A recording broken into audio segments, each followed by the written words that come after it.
मी शिंदे पंडित अप्पाराव, राहणार होळ, तालुका केज, जिल्हा बीड, राष्ट्रवादी व काँग्रेसचा जिल्हा उपाध्यक्ष या नात्याने मी आपल्याला मुलाखत देत आहे।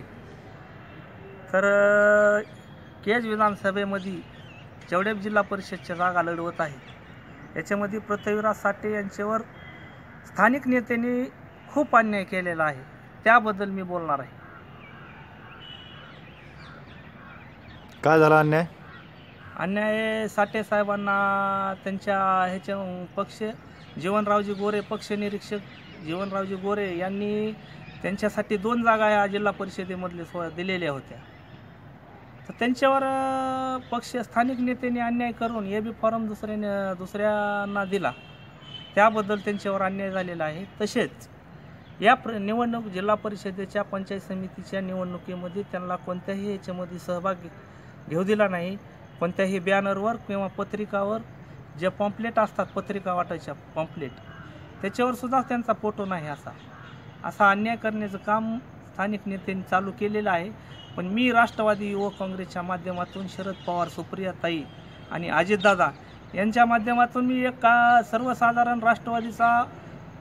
राष्ट्रवादी काँग्रेसची पताका घेऊन चालणारा मी एक कार्यकर्ता आहे। त्याबद्दल मला कोणत्या नेत्याबद्दल अगर कोणाबद्दल मला सर्व नेते खाल्ल्या लेवलपासून ते वरल्या पवार साहेबापर्यंत लेवलपर्यंत मला सर्व राष्ट्रवादीचे कार्यकर्ते एक समान दिसतात।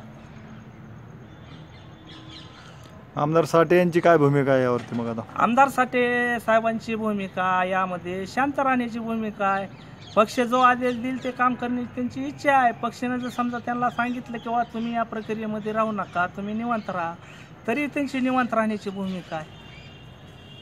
मग पक्षाला सोडतील का ते? मग हा अन्याय पाहून? नाही, ज्या वेळेस त्यांना आमदार केलं या पक्षानं, तेव्हापासून इमानीद्वारे पक्षाचं काम कुठंही त्यांचं 1 रुपयाचं भ्रष्टाचार 2.5 वर्षाच्या कारकिर्दीमध्ये अक्षय भैया यांच्या नेतृत्वाखाली त्यांनी 1 रुपयाचाही कोणाला परस्पर पत्राचा व्यवहार किंवा कोण्या कामाचे असं कोणताही भेदभाव केलेला नाही। ते जे म्हणतील त्या आदेशाने त्यांनी काम केलेलं आहे। त्यांना त्या निवडणूक प्रक्रियेमध्ये ह्याच्यामध्ये आता जाणून बुजून त्यांना असं वाटायलं की भविष्यामध्ये हा आमदार होतो की काय असं वाटायलं, त्याबद्दल त्यांना पृथ्वीराज साठे यांना डावलण्याचं काम त्यांनी स्थानिक नेत्यांनी चालू केलेलं आहे।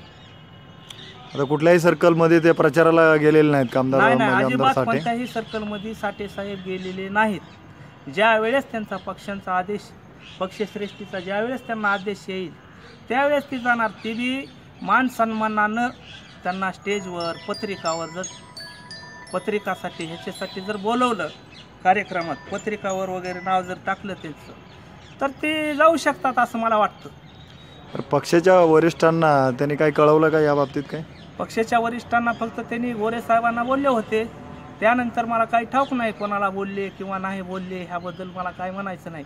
पण मला एक म्हणायचं की एक दलिताचा नेता आहे, दलिताचा एक सर्वसाधारण कुटुंबातून आलेला नेता आमदार होतो, त्याबद्दल पक्षातल्या स्थानिक नेत्यांनी काय त्याची खंत करण्याची गरज नाही। ज्या वेळेस पक्षश्रेष्ठी ठरवेल की तिकीट कोणाला द्यायचं, आमदार केज विधानसभेचं येणाऱ्या 2019मध्ये तिकीट कोणाला द्यायचं ते पक्ष ठरवेल, त्यावेळेस आम्ही पक्षाचं काम, आजही पक्षाचंच काम करतो, त्याबद्दल कसले आमचे कधी मात्र शंका नाही। पण हा अन्याय होत आहे याबद्दल पक्षश्रेष्ठीला कळणं जरुरी आहे, म्हणून मी आपल्याला मुलाखत देत आहे। माझे आमदार साठे यांना डावलल्यामुळं काही पक्षाला काय परिणाम भोगावे लागतील का? काही पृथ्वीराज साठे यांना जर या निवडणुकीमधून जर ही निवडणुकीशी बरं का, ही निवडणूक कार्यकर्त्यांची निवडणूक आहे, त्याबद्दल मला असं म्हणायचं की साठे यांना या निवडणुकीपुरतं जे स्थानिक नेत्याच्या हातात कारभार दिलेला आहे त्यांनी डावलण्याचं काम करू नये।